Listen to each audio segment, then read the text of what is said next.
অবশেষে পশ্চিমবঙ্গ রাজ্য সরকারি কর্মচারীদের জন্য এই মুহূর্তে উঠে এলো সুখবর। ডিএর বিজ্ঞপ্তি কাল বা পরশু। রাজ্য সরকারি কর্মীদের বকেয়া ডিএর 25% মিটিয়ে দেওয়ার জন্য পশ্চিমবঙ্গ সরকারকে 6 সপ্তাহ সময় দিয়েছে সুপ্রিম কোর্ট। আগামী 27 জুন শেষ হচ্ছে সেই সময়সীমা। এই আবহে নবান্নের পাওয়ার করিডোরে জোর জল্পনা। একবারে শেষ লগ্নে রাজ্য সরকার ডিএ সংক্রান্ত বিজ্ঞপ্তি জারি করতে পারে। সেক্ষেত্রে 26 বা 27 জুন রথের ছুটি থাকা সত্ত্বেও বিজ্ঞপ্তি জারির সম্ভাবনা রয়েছে। সূত্রের খবর, বিজ্ঞপ্তির খুঁটিনাটি চূড়ান্ত করতে এখনও আইনি পরামর্শ নিচ্ছে রাজ্য। কর্মীদের আশায় বিজ্ঞপ্তি প্রকাশিত হলে বকেয়া ডিএ মিটিয়ে দেওয়ার ব্যাপারে রাজ্যের পরিকল্পনা স্পষ্ট হবে। তবে আরও কিছুটা সময় চেয়ে রাজ্য ফের সুপ্রিম কোর্টের দ্বারস্থ হয় কিনা সেদিকেও নজর রাখছে ওয়াকবিহাল মহল। আইনি বিশেষজ্ঞরা অবশ্য মনে করছেন সেক্ষেত্রে আদালত অবমাননার দায়ে অভিযুক্ত হতে পারে রাজ্য।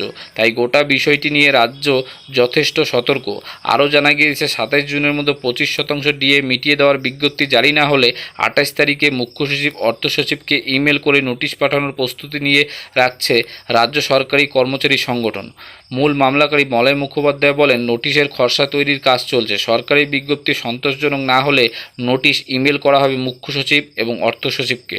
সপ্তাহের ছুটির পর সোমবার তার হার্ড কপি জমা দেওয়া হবে নবান্নে। আর 7 দিন পর সুপ্রিম কোর্টে কন্টেম্প পিটিশন দাখিল করব আমরা।